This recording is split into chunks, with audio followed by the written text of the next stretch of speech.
কি হল বড় দাদি আর ঘর ভাঙি খুব সুন্দর করছে মা। এটা আমাদের ব্যালকনি হবে না? সে পাশে তো আমরা যে ছাদ বানাইছি, ব্যালকনি বানাইছি, এদিক দিয়ে আমাদের ব্যালকনি হবে, তাই না? কেন কান্দ?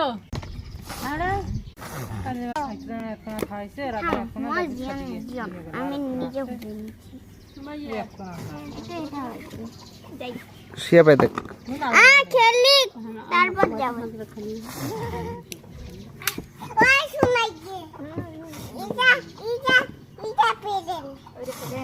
এটা কে ভেঙে ফেলছে?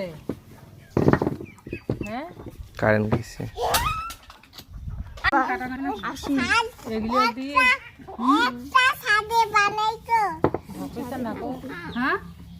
ঢাকো পলিস্টারের মধ্যে না, পলিস্টারে তো বাড়ি দিলে দিলে তাহলে ইয়া ওখানেও ভালো হয়, বারান্দা খানো না হয় এক কোনা করে